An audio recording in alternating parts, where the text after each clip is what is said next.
గతించిన వారం మనం పునరుద్ధానాన్ని గురించి మాట్లాడుకున్నాం. ఆ రోజు ఫిలాతుకి, హేరోదుకి, మతోన్మాదంతో రగిలిపోతున్న పరిసయ్యులు, శాస్త్రులకి, ప్రభువుని ఇష్టపడని అనేక మంది దుర్బోధకులకి వాళ్ళకి మింగుడు పడిన అంశం ఏదన్నా ఉంది అంటే అది పునరుద్ధానం.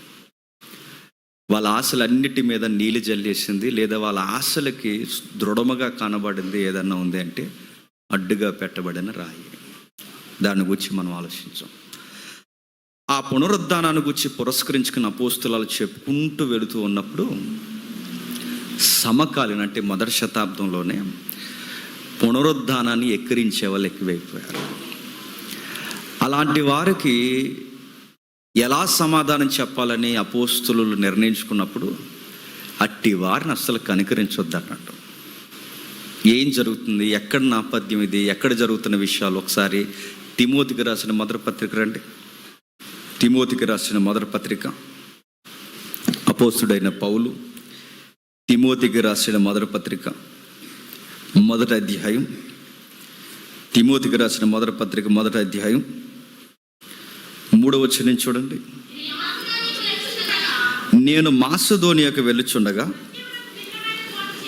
సత్యానికి భిన్నమైన బోధ చెయ్యొద్దనియు, కల్పనా కథలను, మితము లేని వంశావళులను, విశ్వాస సంబంధమైన దేవుని ఏర్పాటుతో కాక వివాదములతోనే సంబంధము కలిగి ఉన్నవి గనుక వాటిని లక్ష్య పెట్టవద్దనియు కొందరికి ఆజ్ఞాపించుటకు నీవు ఎఫెసులో నిలిచి ఉండవలనని నిన్ను హెచ్చరించిన ప్రకారం ఎప్పుడూనూ హెచ్చరించున్నాను. సౌండ్ ఇంకేం మార్చకండి, సెట్టింగ్స్ ఏం మార్చకండి, ఎలా ఉన్నది అలా ఉంచు.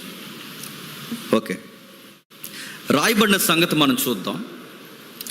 పౌలు గారు తిమోతి గారికి పత్రిక రాస్తున్నాడు. ఏ ఉద్దేశం మీద రాస్తున్నాడంటే ఎఫెసీ సంఘానికి రాస్తున్నాడు.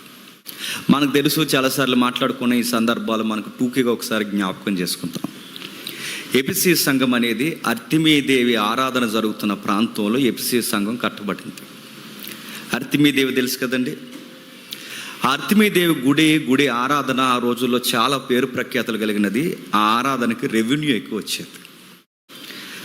అలాంటి రెవెన్యూ ఒకేసారి పడిపోయింది. రెవెన్యూ పడిపోవడమే కాదు, గుడికి ప్రజలు రావడం తగ్గిపోయారు. అన్ని విధాలుగా వ్యాపారాలు నష్టపోయాయి.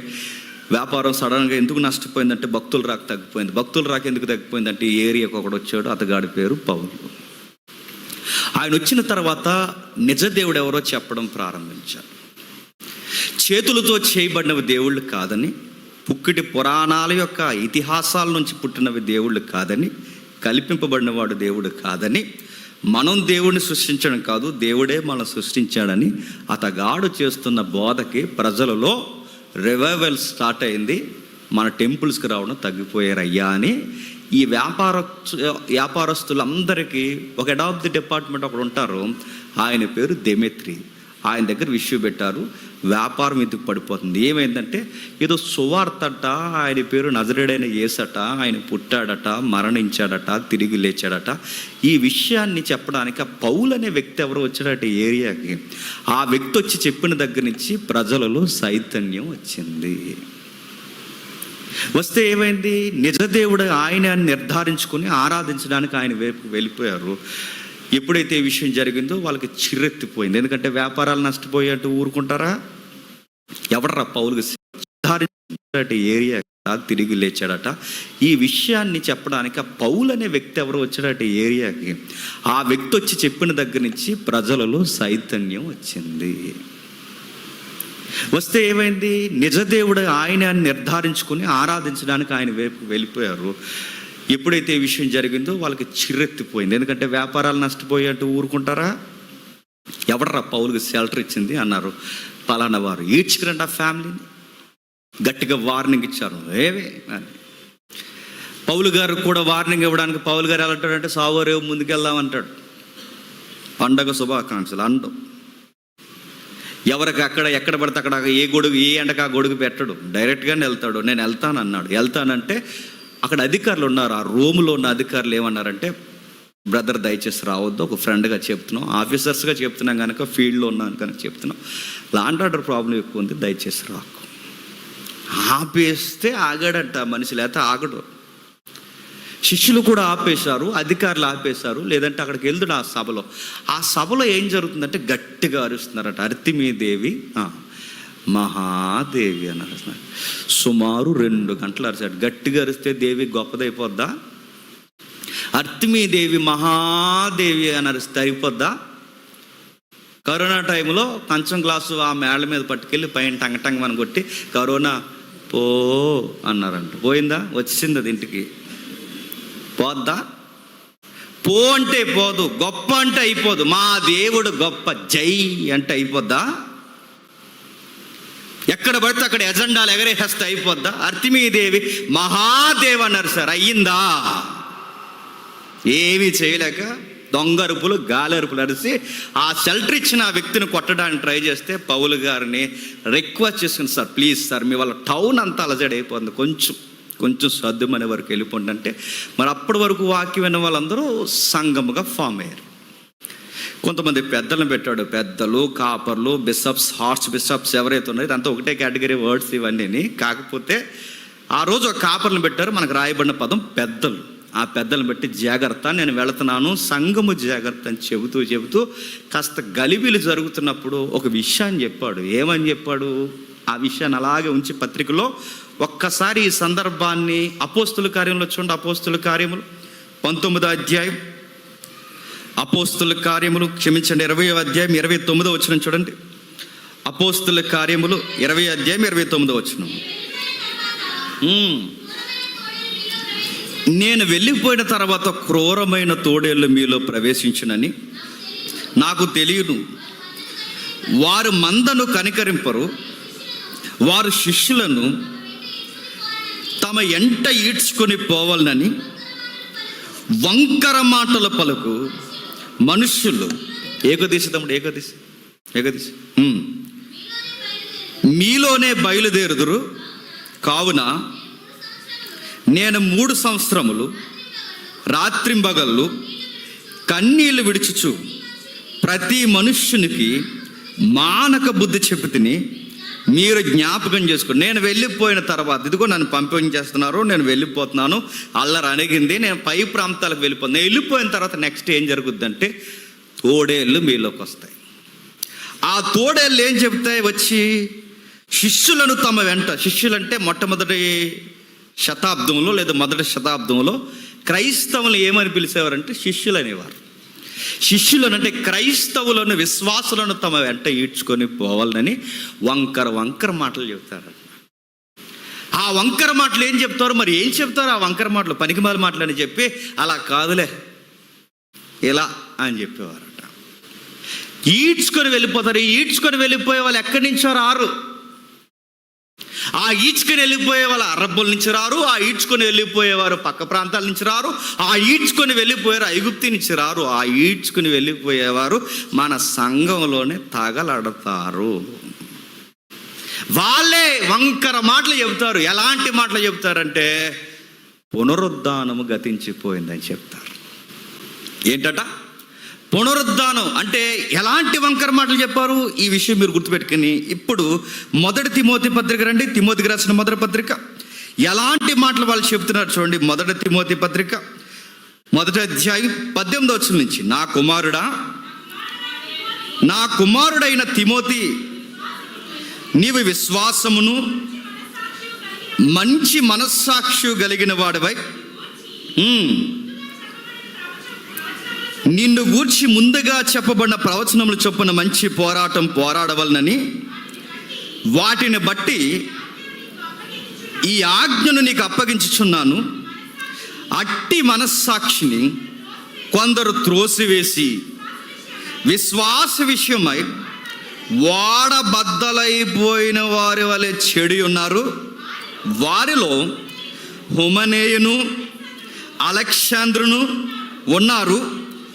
వీరు దూషింపబడకుండా శిక్షింపబడుటకై వీరిని సాతానుకు అప్పగించుచున్నాను. బాగా వినాలి. ఒక అర్తిమీదేవి ప్రాంతంలో ఆ దేవతను ఆరాధిస్తూ బతికేస్తున్న వాళ్ళ దగ్గరికి వెళ్ళి, దేవుడంటే ఇది కాదు, దేవుడంటే చేతులతో చేయబడినవి కాదు, దేవుడంటే ఇదిగో దేవుడికి గుణగణాలు ఉండని ఒక చక్కటి ప్రసంగం చేసి సంఘాన్ని తయారు చేస్తే, సంఘము తయారై మీ పెద్దలుగా ఉండండి అయ్యా అని తలకాయలు పెడితే, ఆ తలకాయల్లో కొన్ని తలకాయలు ఎలా తయారయ్యాయి అంటే మనస్సాక్షిని చంపేసుకున్నారంట. మంచి మనస్సాక్షిని చంపేశారట. వాళ్ళు ఇంకా ఏం చేశారు? ఆ 18వ వచనంలో మంచి మనస్సాక్షిని విశ్వాసమును వదిలేశారు, పోరాటాలు మానేశారు. మరి ఏం చేస్తున్నారా వీళ్ళ? పోరాటం మానేశారు, విశ్వాసం వదిలేశారు, మనస్సాక్షిని కూడా చంపేశారు. వీళ్ళు ఏం చేస్తున్నారంటే ఎక్కడ ఏ దోషణ చేయాలా అని తిరుగుతున్నారు. దోషణ అని ఉంది చూసారు అక్కడ, దోషణ. ఎక్కడ దోషణ చేయాలా అని తిరుగుతున్నారు. ఎవరి మీద దోషణ? సరాసరి దేవుడి మీదే దోషణ చేయడానికి, నేర్చుకోవడానికి ట్రై చేస్తున్నారంట. ఏ దోషణ చేసేవారు, ఎలాంటి దోషణ చేసేవారంటే ఇంకా మనకు క్లారిటీ రావాలంటే 2వ తిమోతి పత్రిక రండి. ఇదే సందర్భం అక్కడ రాయబడింది. తిమోతికి రాసిన 2వ పత్రిక, 2వ అధ్యాయం, తిమోతికి రాసిన 2వ పత్రిక 2వ అధ్యాయం 17వ వచనం చూడండి. కొరుకు పుండు అంటే క్యాన్సర్ పుండు, క్యాన్సర్ పాకినట్లు వారి మాటలు ప్రాకును, వారిలో ఇందాకున్నాడుగా అక్కడ ఎవడాడు? ఆ ఒమనేయు, ఇంకొకడు ఉన్నాడు మళ్ళీ మూడోవాడు ఎవడు? ఫిలేతును ఉన్నారు. వారు పునరుద్ధానము గతించినని చెప్పుచు సత్యమ విషయమై తప్పిపోయి కొందరు విశ్వాసమును చెరుపుచున్నారు. ఏంటట? వీళ్ళు రాను రాను రాను రాను రాను రాను ఏమైపోయారట? కాకరకాయల్లా ఏకరగా ఏం చేశారంటే, ఎందుకెళ్ళి ఎలా తయారయ్యారు? ఒకప్పుడు పౌలుతో పోరాటం చేసేవారు. ఓమనాయ్, అలెగ్జాంద్రియా, ఎవరైతే ఫీల్ అవుతున్నాడో వీళ్ళ మంచి ఫైటర్స్. ఒకప్పుడు వాక్యం పట్టుకొని ఈ ఫైటర్స్కి ఏమైంది? రోగం వచ్చింది. ఏ రోగం వచ్చింది? విశ్వాసములో భక్తిహీనత అనే రోగం వచ్చింది. వీళ్ళు ఏం చేస్తున్నారు? మనస్సాక్షి లేదు, విశ్వాసం లేదు, పై వచ్చికి పునరుద్ధానం అంటే పునరుద్ధానం లేదు, పునరుద్ధానం అయిపోయింది, ఇక మళ్ళీ మృతులు తిరిగి లేవడం, మళ్ళీ నిత్యత్వం, పరలోకం, ఇలాంటి వాటి మీద ఏమి ఓప్స్ పెట్టుకోకండి. ఉన్న జీవితం ఏదన్నా అంటే ఇదే జీవితం ఉంది, తినండి, తిరగండి, ఎగరండి, ఉన్న జీవితంలో ఆనందించండి అని ఒక కొత్త ఫిలాసఫీని తీసుకొచ్చారంట. నా మాటలు అర్థమవుతున్నాయా? నలుగురితో అన్నారంట. నా మాటలు అర్థమవుతున్నాయి లేదో? నలుగురు కాదు, నలుగురిలో నతానియేలు వేర్రా అని చెప్పుకోవాల్సిన సామెతలు పోయాయట. నలుగురితో అలా అని కలిసిపోయి బతుకుతున్నారట. మరి దేనికోసం బతుకుతారు? ఈ బతుకు కోసం బతుకుతున్నారంట. ఈ బతుకు కోసం బతకడానికి వాళ్ళ పునాదిని తీసేశారు. ఏం పునాదిని? పునరుద్ధానం లేదు, ప్రభువుతోనే పునరుద్ధానం అయిపోయింది. పునరుద్ధానం లేదంటే దాని అర్థం ఏంటి? ఇక మరో జీవితం కొరకు ఏం ఎదురు చూడకండి, ఇదే జీవితం. ఈ జీవితంలో ఎంత తినాలనుకుంటున్నారు తినేయండి, ఎంత ఎగరాలనుకుంటున్నారు ఎగిరేయండి, మీకు ఎంత ఆశలు ఉన్నా ఆశలన్నీ నెరవేర్చేయండి. ఇక మరో లైఫ్ కొరకు మీరు ఏమీ లక్ష్యం పెట్టుకోకండి, ఇంకా అది అయిపోయింది అని చెప్తున్నారండి. ఎవరు? ఒకప్పుడు పౌలుతో ఫైట్ చేస్తున్నాం. ఎవరు? ఒక చక్కటి సత్యమును బోధించేవారు. ఎలాగైపోయారంటే, ఎందుకు వీళ్ళు ఎలా అయిపోయారంటే ఆ మొదటి అధ్యాయంలో చెప్తున్నాడు చూడండి. మొదటి అధ్యాయంలో 5వ వచనంలో ఉపదేశ సారం మీదనగా, ఈ సారం వదిలేశారు. ఆ గాడిదలు ఎవరు? గాడిదలు అంటే మరి బయట ఎవరన్నా చూడకండి. ఎవరు? ఆ ఉమనై, అలెగ్జాంద్రియా వదిలేసి ఉపదేశ సారం ఏమనగా పవిత్రమైన హృదయం నుండి, మంచి మనస్సాక్షి నుండి, నిష్కాపట్యమైన విశ్వాసము నుండి కలుగు ప్రేమ వదిలేశారు, కొత్త ప్రేమలు తెచ్చుకున్నారు. ఆ ప్రేమ ఏంటంటే తిందాం, తిరుగుదాం, ఎగురుదాం, చెప్పండి, పునరుద్ధాన విశ్వాసం, ఇలాంటి మాటలు మాట్లాడకండి, జనరల్గా బతికేద్దాం అన్నారంట. నా మాటలు అర్థమవుతున్నాయి? జనరల్గా బతికేసేదాన్ని ఏమంటారు చెప్పండి? ఏమంటారు తెలుసా? ఈ లోకానికి అలవాటు పడిపోయి బతికే బతుకు నేర్చుకున్నారంట. తెలిసిపోతారంట ఈ టైప్ క్యాండిడేట్స్ అందరూ. ఈ లోకానికి అలవాటు పడిపోయి బతుకున్నాడు, బతుకు తెలిసిపోద్ది, వాడి బ్రతుకు విధానం అర్థమైపోద్ది. ఎంత స్పష్టంగా ఆడికి పునరుద్ధానం మీద గురి ఉండదు. వాడు ఏం మాట్లాడలేదు, మంచి మనస్సాక్షి వదిలేశారు, విశ్వాసం వదిలేశారు. ఎలాగైపోయారంటే తప్పుడు బోధలు మొదలెట్టారు. ఇక పౌలు తిమోతిలు ఎలాగ చెబుతారు, ఇంకా అలాంటివి ఏమీ లే, పునరుద్ధానం అయిపోయింది, మళ్ళీ యేసు ప్రభువు రెండో రాకడలో వస్తాడు, మేఘాల మీద తీసుకుని వెళతాడు, అప్పటి వరకు మీరు అన్ని జీవితంలో కట్టుకుని ఉండండి, జాగ్రత్త, ఇలాంటివి ఏమి నమ్మకం, టైం వేస్ట్ కార్యక్రమం ఉన్న టైంలో ఎంజాయ్ చేయండి, నలుగురు ఎవరైనా భోజనానికి అది పిలితే వెళ్ళండి అని చెప్పారంట. అర్థమయ్యేకి అర్థమవుతాయిలేండి. నలుగురితో అలా కలిసి బతికేయండి, నలుగురితో అలా వెళ్ళిపోండి, నలుగురితో. పౌలు గారికి ఒక్కసారి కోపం, ఈ క్రూరమైన తోడేళ్ళు మనలో ఉండి మనలో గొర్రెల్లా ప్రవర్తిస్తూ గొర్రె చర్మం కప్పుకున్న క్రూరమైన తోడేళ్ళు అని. నేను రావడానికి సమయం లేదు కనుక తిమోతి నీకు ఒక విషయం చెప్తున్నాను, నిన్ను అక్కడ పెడుతున్నాను, నువ్వు అక్కడ ఉండు, నువ్వు నేను ఆజ్ఞాపిస్తున్నాను, నువ్వు అక్కడే ఉండాలన్నాడు. ఎవరిని? తిమోతి. నువ్వు అక్కడే ఉండాలి ఆజ్ఞాపిస్తున్నానంటే దాని అర్థం ఏంటండి? ఈ అబ్బాయికి ఉండాలని లేదు. ఎవరికి? తిమోతి గారికి. ఎందుకు ఉండాలని లేదంటే అందరిలో చిన్నోడు, రెండోది ఆయనకు అనారోగ్య సమస్యలు ఉన్నాయి. ఎవరికి? తిమోతి గారికి. ఆయన ఆరోగ్యం బాగోదు, ఆయనకి కడుపు జబ్బు ఉంది. కడుపు జబ్బు తెలుసు కదండి, ఏదన్నా తింటే అరగదు. ఇదే తిమోతి పత్రికలో ఉంటుంది, ఏదన్నా తింటే అరగదు. ఆయనకి ప్రాబ్లమ్స్ ఉన్నాయి, ఫుడ్ పడదు, పరిస్థితులు బాగోవు. అలాంటి టైంలో తిమోతి గారు చాలా ఇబ్బంది పడుతున్నారు. ప్రభు అన్నాడు, నీకు ఎన్ని ప్రాబ్లమ్స్ ఉన్నా, నీకు ఎన్ని ఇబ్బందులు ఉన్నా, నీకు మళ్ళీ చెప్తున్నాను, నువ్వు ఉండాలి. తిమోతి ఒక విషయం చెప్తున్నా, మన ఆరోగ్యాల కన్నా సంఘానికి ఆరోగ్యకరమైన బోధ నిమిత్తం పోరాడడమే మన జీవిత లక్ష్యం. తిమోతి ఓ పక్క వాడ బద్దలాసిపోయిన ఉమనే అలెగ్జాంద్రియా కంచెరివాడు అనుంది బైబిల్లో. ఆ కంచెరివాడు, కీడు జరిగించిన కంచెరివాడు, వాడు మందని కనికరింపడు వాడు. వారు లోకం కొరకు బ్రతకడానికే ప్రజలను ప్రేరేపిస్తాడు. విశ్వాసం ఉండదు, భక్తి ఉండదు. వారు దేవుని కొరకు జీవించాలని, ఒక పునరుద్ధానం అనే జీవితం ఉంది, రెండో రాకడ కొరకు కనిపెట్టండి అన్న ఒక చక్కటి దర్శనం ఉండదు, ఏముండదు. పిచ్చి బోధలు చేసుకుంటూ తిరుగుతున్నారు తిమోతి. ఇలాంటి టైంలో నువ్వు లేక, నేను లేక, ఎవ్వరూ లేక కదిలిపోతే సంఘం ఏమైపోతుంది? తిమోతి, నా ఆరోగ్యం బాగాలేదు సార్ అంటే, ఆరోగ్యం బాగోకపోయినా పర్లేదు, నువ్వు ఉండాలంతే. అక్కడ 2 పదాలు వాడాడు చూడండి. 3వ వచనంలో, మొదటి అధ్యాయం 3వ వచనంలో, నేను మాసిదోనియాకు వెలుచుండగా సత్యమునకు భిన్నమైన బోధ చెయ్యొద్దనియు, కల్పనా కథలను, మితము లేని వంశావళులను, విశ్వాస సంబంధమైన దేవుని ఏర్పాటుతో కాక వివాదములతోనే సంబంధము కలిగి ఉన్నవి గనక వాటిని లక్ష్య పెట్టొద్దనియు కొందరికి ఆజ్ఞాపించుటకు నీవు ఎఫెసీలో నిలిచిన కొందరికి ఆజ్ఞాపించాలి. అక్కడ ఆజ్ఞ అన్న దానికి ఏ పదం రాశాడో తెలుసా? మిలిటరీ డిపార్ట్మెంట్లో వాడతారండి, గ్రీక్ వర్డ్ అది. కమాండ్ చేయి. ఎవడైనా తప్పుడు బోధలు చేస్తే కమాండ్ చేయి, వదలొద్దు.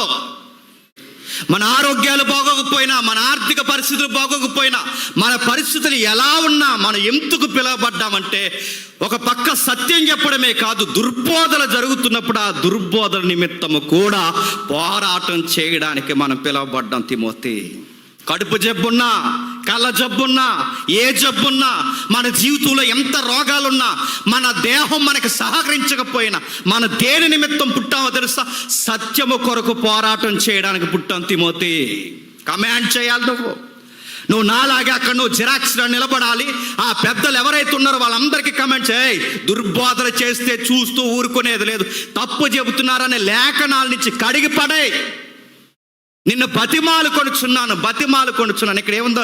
ఆజ్ఞాపిస్తున్నాను ఉన్నది, కానీ నువ్వు వాళ్ళకి ఆజ్ఞాపించి కమెంట్ చేయి. నేను కమెంట్ చేయట్లేదు, నీకేం చెప్తున్నాను? బతిమాలుతున్నాను. ప్లీజ్, సంఘముల పట్ల భారం ఉందండి పౌలు గారికి. అందుకే తిమోతి తనకన్నా చిన్నోడిని బతిమలాడుతున్నాడు. ప్లీజ్ మై సన్, ప్లీజ్, నీకు ఒక విషయం చెప్తున్నాను. నువ్వు లేకుండా, నేను లేకుండా సంఘంలోంచి కదిలిపోతే ఈ తోడేళ్ళన్నీ సంఘాన్ని లోకంలోనికి కలిపేస్తాయి. మీరు చూస్తున్నారా ఏం జరుగుతున్నాయో? సిగ్గు ఎగ్గు లేకుండా సిగ్గుమాల బతుకులు, సీమునెత్తురు విశ్వాసం లేని, ఈ మాట కావాలని అంటున్నాను, అడ్డగాడుదలు కొంతమంది ప్రార్థన చేసి భోగమంటేశారంట.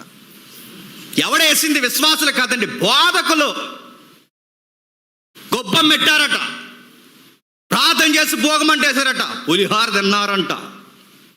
నడుతున్నాను, ఇవన్నీ నడుతున్నావు. నీకు పులిహోర తినాలని కూడా తిను, నీకు స్వీట్లు తినాలని కూడా తిను.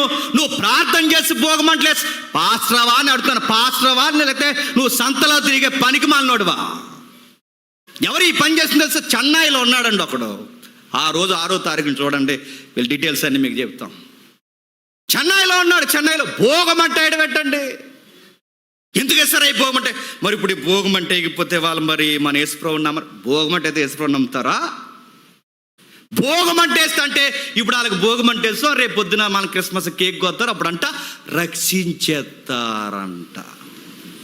ఇవి కాదు వంకర మాటలు. అంటే వాళ్ళ పండగలు వెళ్ళి నువ్వు వాళ్ళ పండగలు చేస్తే వాళ్ళు వచ్చి నీ పండగలు చేస్తారా? ఎవడ్రా ఈ బోధ ఎక్కడి నుంచి తెచ్చారు అడుగుతున్నా. ఎక్కడి నుంచి తెచ్చారు ఈ బోధ? చెన్నైలో ఉన్నాడండి సిగ్గులేనాడు. ఆ సిగ్గులేనాడు ఆడు ఎగురుతూ ఉట్టు కొట్టడం, ఎదురుగా లేవు మేము కొడదు నిన్ను, పాటకి డ్యాన్స్, మళ్ళీ ఆ టైమింగ్లో మళ్ళీ దేవుడి పాట రిలీజ్. ఎంత బ్యూటిఫుల్ సీన్, ఎంత బ్యూటిఫుల్గా ఉన్న సీనరీ, ఎంత బ్యూటిఫుల్గా ఉంది ఆ గొబ్బమ్మ. ఇవన్నీ కామెంట్లు. ఈ కామెంట్లు అసలు సిగ్గుండదండి ఈ కామెంట్లు ఎట్టి వాళ్ళకి. రాత్రి ఆవిడెవరో దేవుడి పాట పాడుతుంది. నాకు మన బ్రదర్ ఎడిటర్, మ్యూజిక్ డైరెక్టర్ తెగ తిరిగిపోతుంది. ఇలాగంట డ్యాన్స్ చేస్తున్నావు. డ్యాన్స్ అంటున్నాను. చికెన్ షాప్లో బలిసిన కోళ్ళలాగా ఉందండి ఈ మాట. నేను కావాలని అంటున్నాను. నేను సిగ్గుందా? పిల్లల తల్లివి సిగ్గుందా? డ్యాన్సా? ఆఫ్ పరికిని ఇలా నీకు సిగ్గుందా అంటున్నా. వీళ్ళందరూ ఎవరు? వంకర మాటలు, వంకర కార్యాలు. ఏం చూపిస్తారు మీరు? నేను అడుగుతున్నాను, సంఘానికి ఏం చూపిస్తారు? పర్లేదా? డ్యాన్స్లా, భోగమంటలా, పండగలా, వాళ్ళ పండగల శుభాకాంక్షలా? చంపేస్తాడు దేవుడు. ఏమనుకుంటున్నాడు?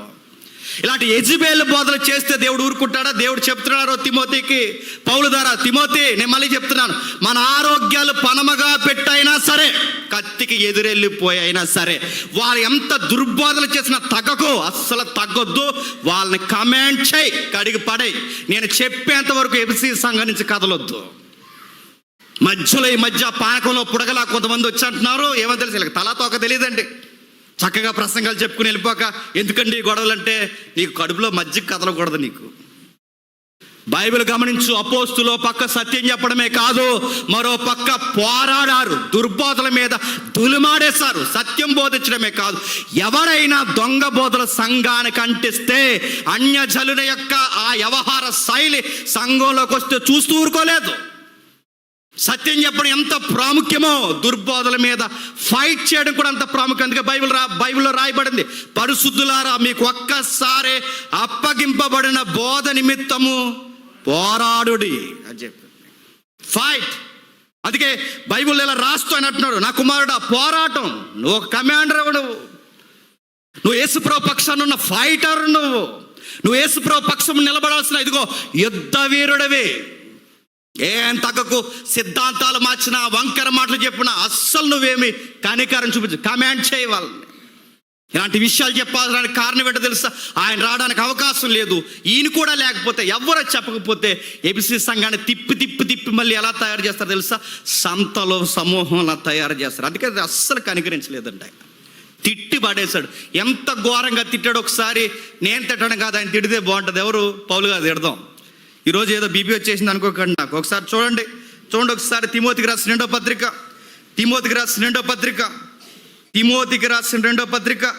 4వ అధ్యాయం 14 వచనం. అలెగ్జాంద్రియా అనే కంచెరవాడంటే మనకి ఈక్వల్ వర్డ్స్ వాడండి. కంచెరవాడంటే ఈ మాట అనొద్దు అన్నారు నన్ను ఒకరు. మీ నోటంటే ఆ మాట వెళ్ళకపోతున్నాం అనకండి అంటారు. కంచెరవాడంటే తొంట్రేదవా. నేను మళ్ళీ చెప్తున్నాను, పనికి మాలినోడు. ఎవరు తిడుతున్నది? పౌలు గారు తిడుతున్నది. ఇదిగో కంచెరివాడు, పనికి మాలినోళ్ళు, దుర్బోధలు, మనస్సాక్షి, విశ్వాసము, అరే పునరుద్ధానం ఇవేం చెప్పట్లేదు. ఈ కంచెరిగాళ్ళు ఏం చేస్తున్నారంటే చాలా కీడు చేశాడు. అతని క్రియల చొప్పున ప్రభు అతనికి ప్రతిఫలం ఇచ్చును. అతని విషయమై నీవు జాగ్రత్తగా ఉండుము. అతని మా మాటలు బహుగా ఎదిరించాడు. వాడు మమ్మల్ని ఎదిరిస్తున్నాడు, వాక్యాన్ని ఎదిరిస్తున్నాడు. చివరికి దేవుడి మీద దోషులను పలకడానికి వాడు తయారవుతున్నాడు. అందుకే అస్సలు వదలొద్దు తిమోతి. నువ్వు అక్కడుండు.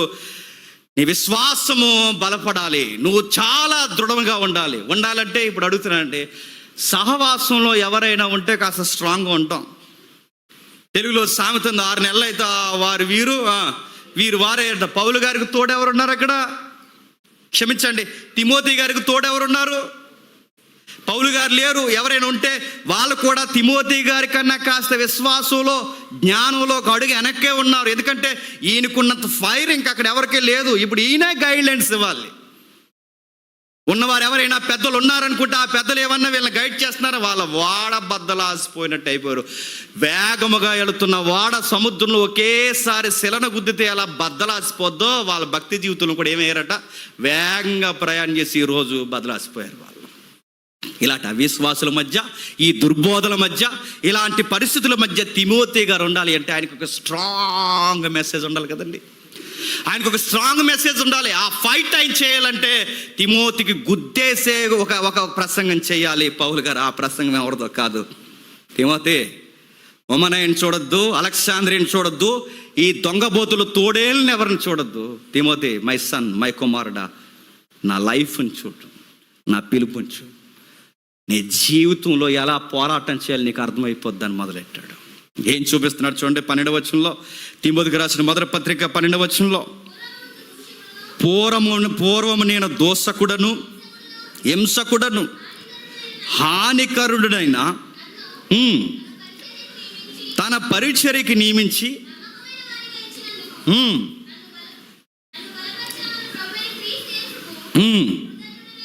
కృతజ్ఞతుడినై ఉన్నాను. తెలియక విశ్వాసం వల్లనే చేతిని గనక కనికరబడితిని, మరియు మన ప్రభు యొక్క కృప, క్రీస్తు యేసునందున్న విశ్వాసం, ప్రేమ అత్యధికముగా విస్తరించెను. పాపులను రక్షించుటకు క్రీస్తు యేసు లోకమున వచ్చిన వాక్యము నమ్మదగినదియు పూర్ణ అంగీకారమునకు యోగ్యమైనదై ఉన్నది. అట్టి వారిలో నేను ప్రధానుడను. అయినను నిత్య జీవ నిమిత్తము తనను విశ్వసింపబో వారికి నేను మాదిరిగా ఉండులాగున యేసుక్రీస్తు తన పూర్ణమైన దీర్ఘశాంతమును ఆ ప్రధాన పాపునైన నాయందు కనికరపరిచినట్లు నేను కనికరపడితిని. సకల యుగముల్లో రాజయుండి అక్షయుడు అదృశ్యుడైన అద్వితీయ దేవునికి ఘనతయు మహిమయు కలుగునుగాక, తదాస్తు, ఆమెన్ అన్నాడు. దాన్ని ఏమని చెప్తున్నాడు చేత గమనించండి. ఆయన రాసిన విధానం, పౌలు గారు రాసిన వచనాల యొక్క విధానం ఎప్పుడు ఎన్నిసార్లు మనం చదువుకున్నా చాలా నిగూఢమైన సత్యాలు ఉంటాయండి. ఆ 12వ వచనం నుంచి 17వ వచనం వరకు మీరు చూడండి, 2 లైఫ్స్ తన జీవితంలో చూపిస్తున్నాడు. ఒకప్పుడు మారక ముందు, నేను మారిన తర్వాత. బాగా వినాలి, పౌలు గారికి ఎన్ని జీవితాలు ఉన్నాయట? మారక ముందు, మారిన తర్వాత. బాగా గమనించండి, మారక ముందు ఒకడిని, మారిన తర్వాత మరొక వ్యక్తిని. ఈ రెండిటికి మధ్య మరో వ్యక్తి ఉన్నాడు, ఆయనే మనం నమ్మిన యేసుక్రీస్తు. ఎందుకు ఈ సంగతిని అంత అర్జెంటుగా చెప్పాల్సి వచ్చింది? ఎందుకంటే ఇప్పుడు ఈ అబ్బాయికి ఇన్స్పిరేషన్ కావాలి. తిమోతి ఫైట్ చేయాలంటే ఒక మోడల్ కావాలి, ఒక మాదిరి కావాలి. ఆ మాదిరి ఎవరు?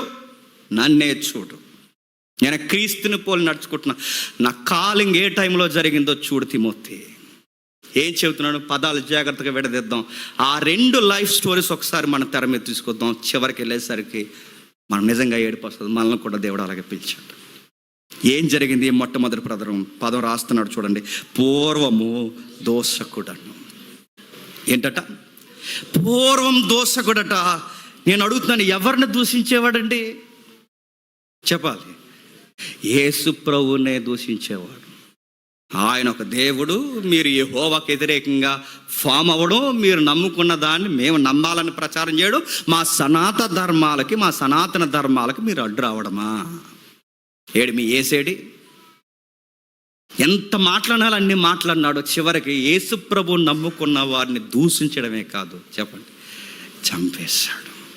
పూర్వం దూషించేవాడిని, పూర్వం హింసించేవాడిని. ఎవరిని? యేసుప్రభునే. ఎందుకంటే సంఘాన్ని హింసిస్తుంటే యేసుప్రభు ఎదురు పడేవన్నాడు, నువ్వు నన్ను హింసిస్తున్నావు అన్నాడు.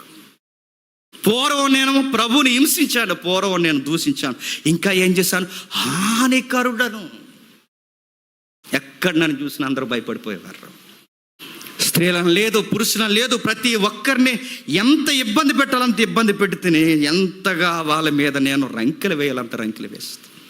తిమోతి, నీకు చెప్తున్నాను, వంకర బోధల మధ్య, అవిశ్వాసుల మధ్య పవిత్రతను వదిలేసి, విశ్వాసం వదిలేసి, మనస్సాక్షిని వదిలేసి బతుకుతున్న వారి మధ్య నా పక్షమున, బోధ పక్షమున, ప్రభు పక్షమును నిలబడ్డాక నిన్ను రేపడానికి నా లైఫ్ నేను నీకు స్టోరీగా రాస్తున్నాను. నా పిలుపును చూపిస్తూ నీ పిలుపు ఎలాంటిదో చూసుకోమని చెప్తున్నాను తిమోతి. అలాంటి స్థితిలో నేనున్నాను.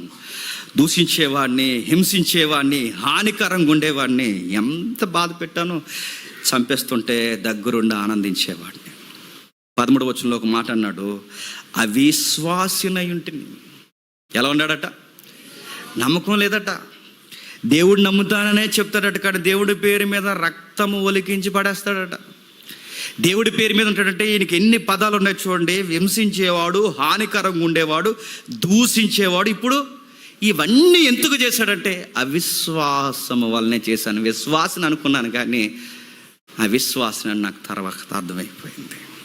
ఇంకా ఏం చేశాడు? 16వ వచనంలో ప్రధాన పాపిగా ఉన్నాను. ప్రధాన పాప అంటే ఒక వ్యాఖ్యానకర్త బలి రాశాడు. ప్రధాన పాప అంటే ఏమంటాడు తెలుసా? మనుషులందరికీ ప్రధానమంత్రిలా ఉన్నాడట. ఎవరు? ప్రధానమంత్రి అంటే ఈయన ఆఫీసర్ లాగా. అంటే పాపులందరికీ ఆఫీసర్ అన్నమాట. ఎవరు? ఆయనే పోల్చుకుంటున్నాడండి.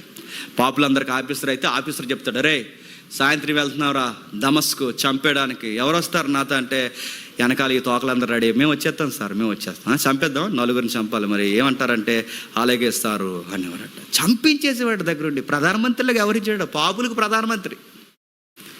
ప్రధాన పాపని ముందు వరుసలో నేను ఉన్నాను, మొదటి వరుసలో నేను ఉన్నాను, వీళ్ళందరికీ నేనే గైడ్లైన్స్ ఇచ్చాను. ఆఫీసర్ మాదిరి పీలేను. ఒక్కడు కూడా నాలో చెప్పుకోవడానికి లేదు. ప్రధాన పాపినై ఉన్నాను, హానికరుణ్ణై ఉన్నాను, దోషకుడినై ఉన్నాను, హింసకుడినై ఉన్నాను. కొంచెం జాగ్రత్తగా వినండి. ఒకరోజు నా లైఫ్ మారిపోయింది. ఒకేసారి నా జీవితం మారిపోయింది. మళ్ళీ ఈ హానికరుణ్ణి, దోషకుడిని, హింసకుడిని అయిన నన్ను నా ప్రభు ఏం చేశాడు తెలుసా? 12వ వచనంలో పూర్వం దోషకుడిని, హింసకుడిని, హానికరుణ్ణి అయిన నన్ను తన పరిచర్యకు నియమించి నమ్మకమైన వానిగా ఎంచినందు. ఎలా మార్చేసాడట? నమ్మకమైన. ఇప్పటి వరకు నా పాత జీవితం యొక్క బయోగ్రఫీ చెప్తున్నాను, ఇప్పుడు నీకు చెప్తున్నాను నా న్యూ లైఫ్ యొక్క స్టోరీ చెప్తున్నాను. ఇప్పుడు నేను నమ్మకమైన వాడిని. ఇంకా నన్ను ఏం చేశాడు? కృతజ్ఞతుడుగా మార్చేశాడు. బాధాకరమైన వ్యక్తిని ఇదిగో ఉగ్రత పాత్ర నుంచి నన్ను తప్పించి కృతజ్ఞతలో నింపేశాడు నన్ను. ఆయనే గనక కనికరించకపోతే, ఆయనే గనక నాకు ఎదురు రాకపోతే, ఆయనే గనక నన్ను పిలవకపోతే హాని చేస్తున్న నేను ఒకరోజు ఆవిరైపోతున్నాను. హింసకుడుకున్న నేను ఆయన చేత హింసకు గురైపోతున్నాను.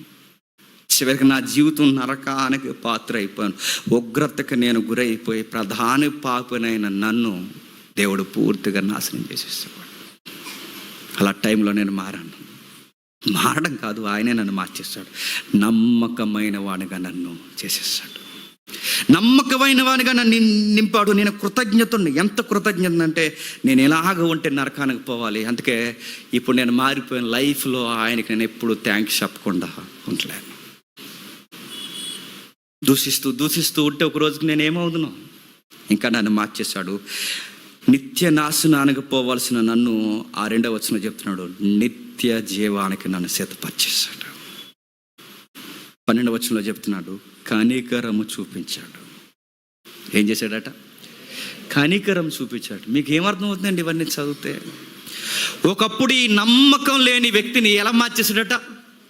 నమ్మకమైన వానిగా మార్చేశాడట. ఒకప్పుడు ఈ దోషకుడిని ఏం చేశాడట? పరిచారకుడిగా మార్చేశాడట. ఒకప్పుడు ఈ కృతజ్ఞత లేని వ్యక్తిని ఎలా మార్చాడట? కృతజ్ఞత కలిగిన వ్యక్తిగా మార్చేశాడట. మరో మాట చెప్తున్నాను. 15వ వచనంలో ఒక మాట అన్నాడు. ఈ వ్యక్తిని ఏం చేశాడు చూడండి. 15వ వచనంలో మాట్లాడుతున్నాడు చూడండి. 15వ వచనం, పాపులను రక్షించుటకు క్రీస్తు యేసు లోకానికి వచ్చాడన్న సంగతి నమ్మతగినది. 2 లైఫ్స్కి మధ్యలో ఎవరిని పెడుతున్నాడండి? యేసుక్రీస్తు వారిని ఏమని పెడుతున్నాడు చూడండి. పాపులను రక్షించుటకు క్రీస్తు యేసు లోకమునకు వచ్చాడన్న సంగతి నమ్మదగినది, పూర్ణ అంగీకారానికి యోగ్యమైనది. ఇప్పుడు బాగా బాగా బాగా ఆలోచించండి. ఒకప్పుడు ఎవరిని దూషించాడు? అదే యేసు ప్రభుని, ఒకప్పుడు ఎవరికి హానికరంగా ఉన్నాడు అదే యేసు ప్రభుకి, ఒకప్పుడు ఎవరిని హింసించాలని తిరగబడ్డాడు అదే యేసుక్రీస్తుని, ఇప్పుడు అదే యేసుక్రీస్తుని ఏమంటున్నాడు? ఈ పాపిని రక్షించడానికి వచ్చిన రక్షకుడు అంటున్నాడు. నీకేం అర్థమవుతుందండి అది చదువుతుంటే? నా లైఫ్ని మార్చేశాడు, నా జీవితాన్ని ముగించేస్తున్నాడు, నా జీవితాన్ని పూర్తిగా మార్చేశాడు, అద్భుతంగా మార్చేశాడు. ఊహించలేకపోతున్నాను. అసలు నాలాంటోడిని ఎవడైనా పిలుస్తాడా? నేను అడుగుతున్నాను, హింసకుల్ని దోసకుల్ని పిలిచి పాటలు పాడండి అంటావా? నేను అడుగుతున్నాను, మనల్ని ప్రపంచంలో ఎవరు నమ్మరండి. నేను సీరియస్ చెప్తున్నాను, ఎవరు నమ్మరు. మనల్ని నమ్మేది ఎవరైనా ఉన్నారంటే కనికరము చూపించిన ప్రభు తప్ప మనల్ని ఎవరు నమ్మరు. గుర్తుపెట్టుకోండి. పౌలు గుచ్చిపోయిందండి తన మనసులో. నేనేంటి, ఒకప్పుడు ఎవరిని నేను దూషించానో ఇప్పుడు ఆయన కొరకే నేను సాక్ష్యం చెప్పడానికి పరిగెడుతున్నాను. ఏమని సాక్ష్యం చెప్తున్నాడో చూడండి. పాపులను రక్షించుటకు క్రీస్తు యేసు లోకమునకు వచ్చాడన్న సంగతి నమ్మదగినదియు పూర్ణ అంగీకారానికి యోగ్యమైనది. ఇక్కడ జాగ్రత్త వినండి. లైఫ్లో ఎప్పుడు మనం గొంతెత్తి తరిసినా మనం ఏమని మాట్లాడో తెలుసా? పాపులను రక్షించడానికి ప్రభు ఈ లోకానికి వచ్చాడు. పాపులను రక్షించడానికి ప్రభు ఈ లోకానికి వచ్చాడని చెప్పాలి. చెబుతున్నారా? మనం ఒక వీడియో చూస్తే ఏమని చెప్తున్నారు తెలుసా? మనుషుల పాపాలు మోసుకెళ్ళడానికి యేసు ప్రభు రాలేదంట. ఎవడరా నువ్వు అని అనాలనిపిస్తుందండి నాకు. అసలు నిన్ను ఎవడరా, నువ్వు అన్ఫిట్. నేను మళ్ళీ చెప్తున్నాను, నువ్వు రాజీనామా పత్రిక రెడీ చేస్తే ఇంక నువ్వు అన్ఫిట్. నువ్వు పాపులను రక్షించడానికి ప్రభు రాలేదట. మరి ఈ మాటలేంటి? ఇవి కళ్ళు కనబట్టలేదా? లేకపోతే ఆ ఉమనయగోళ్ళలాగా వాడ బదలాసిపోయిందా? పాపులను రక్షించడానికి ఎంత విలవేల్పులున్నా, ఎన్ని కులదైవాలున్నా, ఎన్ని నమ్మకాలున్నా, ఎన్ని విశ్వాసాలున్నా, పాపం నుంచి విడిపించే ఒకే ఒక్క దేవుడు ప్రభు అయిన యేసుక్రీస్తు వారు మాత్రమే. గుర్తుపెట్టుకోండి. అది ఎక్కడైనా చెప్పాలి. నువ్వు ఎక్కడున్నా, ఏ పరిస్థితుల్లో ఉన్నా, ఎక్కడ నిలబడినా నువ్వు వెలుగెత్తు మాటలు. ఎందుకంటే కృతజ్ఞత లేదా? ఇలాగే వదిలేస్తే ఆ భోగమంటలో కొట్టుకుపోదు. ఏమనుకున్నావు? ఇలాగే వదిలేస్తే ఎగిరిపోదువి. ఇలాగే వదిలేస్తే ఏమైపోయి నీ జీవితం? నిన్ను రక్షించి, నిన్ను కడిగి, నిన్ను ఇక్కడ నిలబెట్టి నా కొరకు మాట్లాడవయ్యా అని నన్ను విశ్వాసగా పిలిస్తే ఈ రోజు ఆయన గూర్చి ఆయన పాపుల రక్షకుడని నోటంట మాట రావట్లేదంటే కృతజ్ఞత ఉందా? ప్రభు అడుగుతున్నాడు. ఇదిగో ఆయన గూర్చి మనకు సాక్ష్యం ఇస్తున్నాడు. ఈరోజు నన్ను డైరెక్ట్గా ముఖాముఖిగా అడుగుతున్నాడు. ఆయన పాపులను రక్షించడానికి ప్రభు ఈ లోకానికి వచ్చాడన్నది పూర్ణ అంగీకారానికి. ఇందులేక ఏ డోకా లేదు. నది స్నానాలు, యజ్ఞయాగాలు, రక్త ప్రోక్షణ ఇక ఏవే చాలు అయిపోయినాయి. అవన్నీ గతించిపోయాయి. రక్షణ ఎక్కడైనా ఉంది అంటే ఒక్క చోటే, ప్రభు అయిన యేసుక్రీస్తు నామమున మాత్రమే. ఇది చెప్పాలి తిమోతి. ఆ ఎదవలు చెప్పలేదు, ఆ పనికి మాల కంచెర గాడిదలు వాళ్ళు చెప్పరు. ఎందుకంటే వాళ్ళ మనస్సాక్షి చెడిపోయింది, విశ్వాసం పోయింది. వాళ్ళు ప్రభు కొరకు బాహాటంగా చెప్పడం మానేశారు. నలుగురితో కలిసిపోయి బతకడం నేర్చుకున్నారు. ఈ లోకంలో సుఖాలు కావాలి వాళ్ళకి, ఈ లోకంలో వాళ్ళకి పేరు ప్రఖ్యాతులు. వాళ్ళు చెప్పరు. నువ్వు చెప్పాలి తిమోతి. ఆజ్ఞాపించడానికి నేను పెట్టాను, నువ్వు చెప్పు. నన్నే మాదిరిగా తీసుకో. ఒకప్పుడు నా జీవితం ఎలా ఉండేది? ఇలాంటి వ్యక్తిని నన్ను పిలిచాడు. నా కన్నీళ్ళు వచ్చే మాట చెప్తున్నాను తిమోతి. ఇలా అటోడిని ఏం చేశాడు తెలుసా? 16వ వచనంలో చెప్తున్నాడు చూడండి. 16వ వచనంలో, అయినను నిత్య జీవము నిమిత్తము తన్ను విశ్వసింపబో వారికి నేను మాదిరిగా ఉండులాగున యేసుక్రీస్తు తన పూర్ణమైన దీర్ఘశాంతముతో ఆ ప్రధాన పాపునైన నన్ను నేను కనికరింపబడితిని. జాగ్రత్తగా వినండి. ఏం చేశాడట? నిత్య జీవము నిమిత్తము తనను విశ్వసింపబో వారికి నన్ను మాదిరిగా ఉంచాడు. నేను ఎలాంటి మాటలు రాసినాను? ఈయన మాదిరి ఏంటండి? ఒకప్పుడు ఈయన ఎవరండి? హింసకుడు. ఒకప్పుడు ఈయన ఎవరండి? దోసకుడు. ఒకప్పుడు ఈయన ఎవరండి? హానికరుడు. ఒకప్పుడు ఈయన ఎవరండి? ఈయన ఎక్కడ చూస్తే అక్కడ భయం అండి. కానీ అలాంటి వ్యక్తిని నన్ను ఏం చేశాడు తెలుసా? అసలు ఏ మాత్రం అర్హత లేని ప్రధాన పాపునైన నన్ను మిగిలిన విశ్వాసులకి మాదిరిగా మార్చేశాడు. నిజమే కదండి. నేను మళ్ళీ అడుగుతున్నాను, మనం ఎవరికైనా మోడల్గా ఉండడానికి పనిచేస్తామండి? మన రోత జీవితం ఒకసారి చూడండి. మన పాత జీవితం ఒకసారి చూడండి. దేనికైనా ఎక్కడైనా మనం మాదిరి పనికొస్తాం, దేనికి పనికిరామండి. పనికి రాని మనల్ని ఎలా పిలిచాడు తెలుసా? ఇతరులకి మాదిరిగా ఉండడానికి మనం పిలిచాడు. తిమోతి, నాకు గుర్తుంది, ఈ పనికి రాని వాడిని పనికి వచ్చే పాత్రగా మార్చి నమ్మకమైన సేవకుడిని చేశాడు కనుక ఈ ఊపిరున్నంత కాలము ఆయన పాపుల రక్షకుడని ప్రకటిస్తూనే ఉంటాను తిమోతి. ఆయన నన్ను మాదిరిగా మార్చేశాడు. నేను మాదిరి తిమోతి, నాకు అర్థం అవ్వట్లేదు. నన్ను మాదిరిగా చేయడానికి అక్కడ ఒక పదం వాడాడు, దీర్ఘశాంతం చూపించాడు. నిజమే కదండి, మనందరి పట్లానికి దీర్ఘశాంతం ఉంది కాబట్టి బతుకున్నాం. పాత జీవితంలోనే మనం చేసే పనులకి ఆయన దీర్ఘశాంతాన్ని పక్కన పెడితే ఒక్కడెక్కడ కూర్చుంటాడు చెప్పండి. పౌలు పట్ల దీర్ఘశాంతం చూపించాడు, పౌలు సేవకుడు అయ్యాడు. నేను ఆ పట్ల దీర్ఘశాంతం చూపించాడు కనుక ఈరోజు ఈ సన్నిధిలో కూర్చొని ఉన్నాం. గుర్తుపెట్టుకోండి, ఇంత అమూల్యమైన పిలుపు మనకిచ్చాడు. నన్ను భరించాడు. నన్ను ఎంత ఓర్చుకున్నాడంటే మారతాడులే. ఆయన ఓర్పే ఎలాకోలమైతే ఎంత ప్రేమిస్తాడో చెప్పండి. హానికరంగా మారిపోతే గుర్తుపెట్టుకోండి, ఎంత మొట్టికాయలు వేసేస్తాడు ఆయన. పౌలుకి ఆ విషయం గుర్తుండిపోయింది. తిమోతి, ఈ అలెగ్జాంద్రియ కంచెరగాడిది గాడిని కానీ, ఈ ఉమనయను కానీ, ఆ ఫిలేతు గాడిని కానీ వీళ్ళెవ్వరిని చూసుకుని పోకు. నువ్వు నన్ను చూడు, నన్ను పిలిచిన పిలుపు చూడు, నా జీవితాన్ని చూడు, నేను ఎలాంటి సమయంలో నిలబడ్డానో నన్ను చూసి జాగ్రత్తకుండు తిమోతి. నన్నే మాదిరిగా పెట్టుకుని నువ్వు సేవ చేయాలి తిమోతి. నువ్వు ఏమాత్రం ఎక్కడ లొంగలానికి వీల్లేదు తిమోతి. నన్ను మాదిరిగా పెట్టాడు. ఇప్పుడు నువ్వు ఏపీసీ సంఘానికి మాదిరిగా ఉండాలి. ఎంత మంచి మాటలు రాస్తున్నాడండి. కిందికి 17వ వచనం, సకల యుగములలో రాజయుండి అక్షయుడు అదృశ్యుడైన అద్వితీయ దేవునికి ఘనత మహిమ యుగయుగములు కలుగును గాక. ఎలాంటి వర్షిప్ చేస్తున్నాడు చూడండి, ఎలాంటి వర్షిప్. నా దేవుడు నాకు రాజు.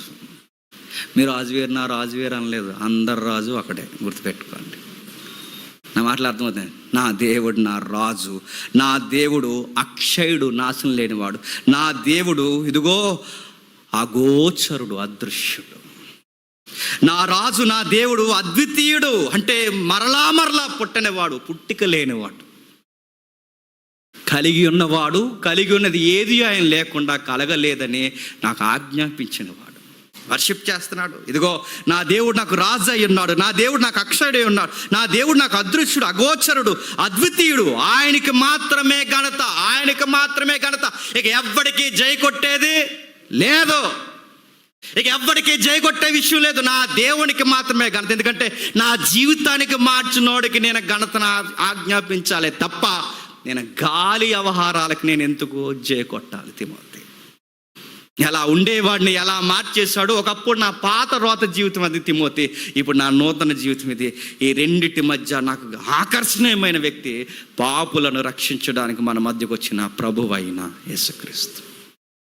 ఈ రెండే చూడు తిమోతి, ఇంకెవరినే చూడకు. ఏ బోధలు వినొద్దు, ఏవి నువ్వు ఎక్కించుకోవద్దు.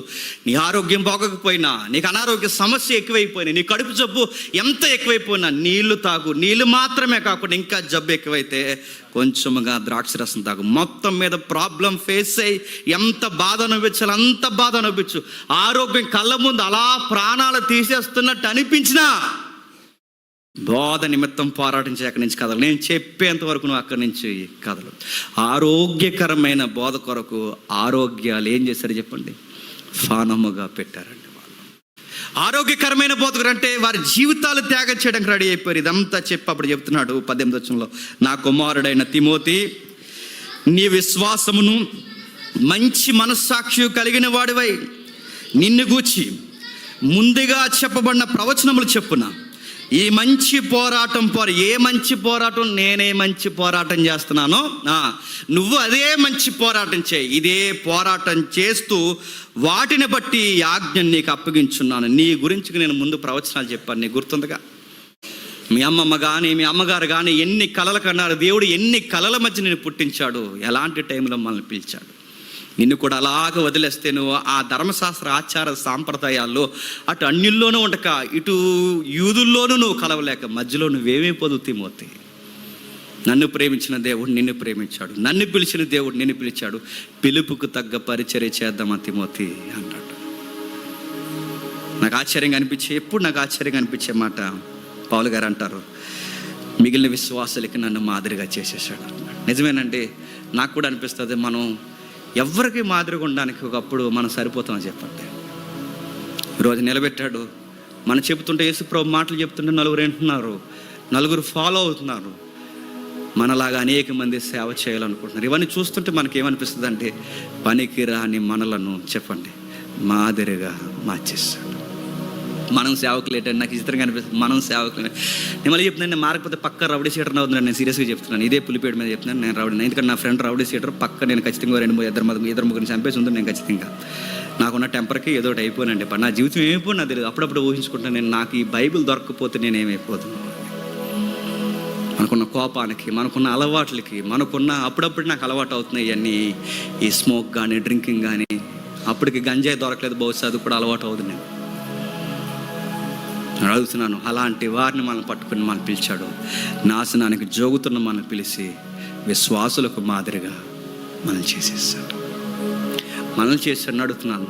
చాలామంది ఆదివారం అయితే ఎక్కడెక్కడో సోదుకోబులు చెప్పుకుంటే ఎక్కడెక్కడో సరదాగా తిరుగుతారు. మీరు అక్కడ ఉండలేకపోతున్నారు, మీరు వచ్చి ఈ సన్నిధిలో కూర్చున్నారు. ఎందుకు? దేవుడు మిమ్మల్ని పిలుస్తున్నాడు. మీ పాత రోత జీవితాన్ని కడిగేస్తున్నాడు. హానికరమైన మాటలు ఎన్నిసార్లు దేవునికి విరుద్ధంగా మనం పలకలేదండి. సేవకుల మీద, విశ్వాసుల మీద, సంఘాల మీద, పక్క విశ్వాసం మీద ఎన్ని కామెంట్లు మనం చేయలేదండి. ప్రార్థన అని ఎన్నిసార్లు మనం అనలేదండి. వాక్యం ఎన్నిసార్లు మనం అనలేదండి. కానీ మన దేవుడు ఓర్చుకున్నాడు. గుర్తుపెట్టుకోండి, ఓర్చుకున్నాడు కనుక ఇక్కడ కూర్చున్నామండి.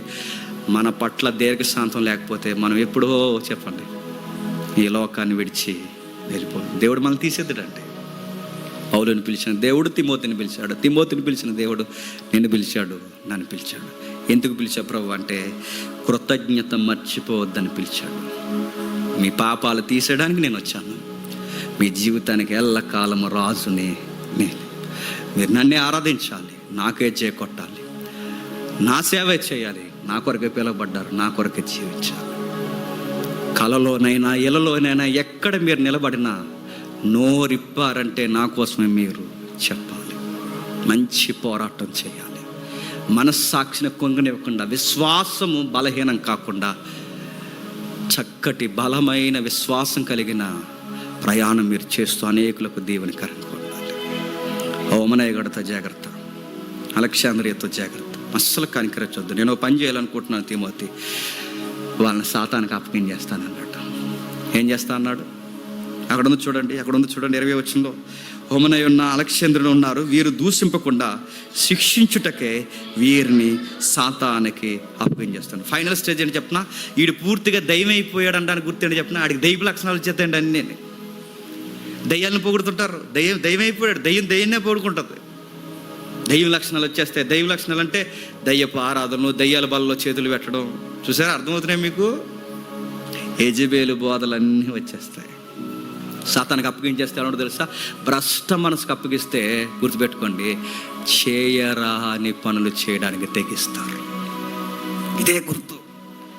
అలా అయిపోయారనడానికి సౌలుని పరిశుద్ధాత్మ వదిలి వెళ్ళిపోయిన తర్వాత సౌలు ఉపదేశకుల దగ్గరికి రాలేదట. మరి కరణ పిశాచ తంత్రములు కలిగిన వారిని ఎలాగైపోయాయి సౌలు అంటే, ఆత్మ వదిలి వెళ్ళిపోయింది, మాదిరిపోయింది.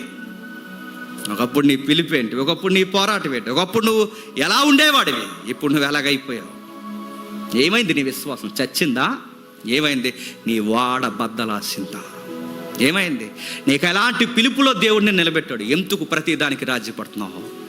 క్రిస్మస్ చేస్తున్నావు, బయటికి పోయి పండుగలు అంటున్నావు. ఎక్కడ దేవుడిని ఆరాధిస్తున్నావు, బయటికి పోయి పనికి మాలి మాట్లాడినావు. ఎక్కడ ఎన్నో దేవుని కార్యక్రమాల్లో బలలో చేతులు ముంచుతున్నావు, బయటికి పోయి చెత్త చెదారం తింటానంటే దేవుడు ఊరుకుంటాడు. నీ పిలిపేంటి? మళ్ళీ అడుగుతాడు. దేవుడు నిన్ను పిలిచాడు, నన్ను పిలిచాడు, మనందరినీ పిలిచాడు. పిలుపుకు తగ్గట్టుగా నడుచుకుందాం. తిమోతికి ఆరోగ్యం బాగోకపోయినా ఆయన ఆరోగ్యాన్ని, అనారోగ్య సమస్యను ఎదురుపెట్టి సత్యము నిమిత్తం ఏమేడు చెప్పండి పోరాటం చేద్దామా? చాలా సంఘాలు ఉన్నాయి ఇక్కడ, అన్ని చుట్టుపక్కల పెద్ద పెద్ద సంఘాలు. వాళ్ళు ఏం పోరాటాలు చేయరు, నేను సీరియస్గా చెప్తున్నా. వాళ్ళు ఈ వీడియోలు చూసినా నేను చెప్తున్నా, వాళ్ళు పోరాటాలు చేయాలి. వాళ్ళకి ఆ మంద వస్తే చాలు, ఆ మంద ప్రశాంతంగా ఉంటే చాలు, ఆదివారం వాళ్ళకి పండగలాగా అయిపోతే చాలు, వాళ్ళకి దుర్బోధలు ఏమైపోయినా పర్లేదు, వాళ్ళకి ఏమైపోయినా పర్లేదు, వాళ్ళ కడుపులో మధ్య కదలకూడదు, ఏమంటారు. సింపుల్గా ఒక మాట అంటారు, ప్రార్థన చేద్దాం అంటారు. మరి పౌలు ఎందుకు ఫైట్ చేశాడు, తిమోతి ఎందుకు ఫైట్ చేశాడు? ఇలాంటి ఫైట్ చేయరు. దుర్బోధన కనీసం ఆ ఏదిక మీద ఎలుగెత్తి మాట్లాడరు. అందుకే ఈ నీరసించిపోయిన ఈ సంఘాల మధ్య సత్యం పట్టుకుని మనం నిలబడ్డాం. మనం చిన్న మందకున్న ఈ దుర్బోధలతో మనం ఏం చేద్దాం చెప్పండి, ఫైట్ చేద్దాం. అందుకే 6వ తారీఖున, ఈ నెల 6వ తారీఖున సాయంత్రం 7 గంటలకి ఆన్లైవ్లో బైబుల్ చర్చ వేదిక పెట్టాం. అందులో మేము డైరెక్ట్ రాసాం, అన్యజనులను ఎలా రక్షించాలా, అన్యజనులతో అన్యజనుడిగా కలిసిపోయి రక్షించాలా, అన్యులను బైబిల్ చెప్పిన మాదిరి ప్రకారం రక్షించాలా, వాళ్ళ ప్రసాదాలు తిని రక్షించాలా, వాళ్ళ పండగలకు శుభాకాంక్షలు చెప్పి రక్షించాలా, వాళ్ళ ఇందులు వినోదాలకు పోయి రక్షించాలా, ఎలా రక్షించాలి వాళ్ళు. ఒకడు అన్నాడు, మీరు చెబుతారు కొత్త కంటే. అవును, మీకు చెప్పడం చేత కాలేదు కనుకే మేము చెప్తాం, మీకు చెప్పడం మీ చేత నవ్వలేదు కనుకే మేము చెప్తాం. ఇలాంటివి ఇవే కాదు, ప్రతి నెల ఈ దుర్బోధల మీద మనకు ఏదికి ఏర్పాటు చేస్తున్నాం, చెబుతాం. మమ్మల్ని అనేసారని ఏమైనా ఫీల్ అయిపోతే మీతో చర్చా వేదికలు కాదు, డైరెక్ట్ డిబేట్. కూర్చోబెట్టడమే, అడిగేయడమే, కడిగేయడమే. నీకు 40 నిమిషాలు, నాకు 40 నిమిషాలు కాదు, డైరెక్ట్ ఇట్టింగే. ఇంకా ఎవరు వాళ్ళే మీరు నిర్ణయించుకోండి ఏది రైట్, అది లేదు. ఇంకా ఒక రిజైన్ లెటర్ ఉంటుంది అక్కడ. రిజైన్ లెటర్ ఏంటో తెలుసా? పెద్దలందరూ క్రైస్తవ పెద్దలు కూర్చోబెడతాం. తప్పుడు బోధన లేఖనాలతో నిరూపణ అయిపోయాడు, ఇంకా రేపు నుంచి ప్రసంగాలు చెప్పకూడదు, రిటైర్మెంట్ ఇచ్చేయాలి అంతే. ఇంకా నేను ఓడిపోతే నేను రిటైర్మెంట్ ఇచ్చేస్తాను, వీళ్ళు ఓడిపోతే రిటైర్మెంట్ ఇచ్చేయాలి. తప్పు అని ఓడిపోయి ఇదే పోటీ. నీ స్లోగన్ నువ్వు చెప్పి, నా స్లోగన్ మీరు చెప్పి, మీరు నిర్ణయించుకున్నట్టు ఈడి బ్యాచ్ ఈడి, నా బ్యాచ్ నాదా లేదేక. మళ్ళీ ఇంకా బాత్ చేయకూడదు, రిజైన్ లెటర్ రెడీ చేయండి, ఇంకెక్కడ నేను బాత్ చేయనని క్రైస్తవ వేదిక మీద సంతకం పెట్టాలి. ఇది రెడీగా ఉంది. త్వరలోనే వీళ్ళందరికీ దవిడి కార్యక్రమం ఉంది, ప్రార్థన చేయండి. ఈ దుర్బోధనల్ని అస్సలు సహించేది లేదు. ఓ పక్క మనం సత్యం చెబుతాం, మరో పక్కన చెప్పండి దుర్బోధల మీద పోరాటం చేస్తాం. తిమోతి ఆరోగ్యాన్ని పణముగా పెట్టి పోరాటం చేశాడు. మనం కూడా మన జీవితాలకి ఏం చేసినా పర్లేదండి, ఎందుకంటే ఏం చూడాలో, ఎంత దూరం వెళ్ళాలో అన్నీ చూసి వచ్చేసాం. ఇంకా ఇంతకు మించి ఎరగదీసేది ఏమీ లేదు, ఇంకెంతకు మించి ఏమీ లేదు. అందుకే కాదు, సావో రేవే కాదు, దిగుతున్నాం. ఇంకా అయిపోయింది. ఇంకా ఏం చేస్తారో చూద్దాం, ఎన్ని వాగుతారో వాగనియండి. దీని మీద ఇంకో పాట రాద్దాం, ఎందుకంటే మంచి ఊపు వచ్చినప్పుడు మరి పాట వస్తుంది కదండి. ఆ పాట రాస్తాం. ఆ పాట లైఫ్ లాంగ్ వాళ్ళ చెవుల్లో గింగురుమని వినబడాలి. కళ్ళు మూసుకోండి, నిలబడండి. చెప్పిన వాక్యాన్ని ఏకీవించండి, ఒకసారి జ్ఞాపకం చేసుకోండి. దయచేసి ఎవరు వెళ్ళిపోవద్దు. అమూల్యమైన సంగతులు మీరు జ్ఞాపకాల్లో పెట్టుకోండి. ప్రభురాత్రి యొక్క సంస్కరణలో పాల్గొనండి.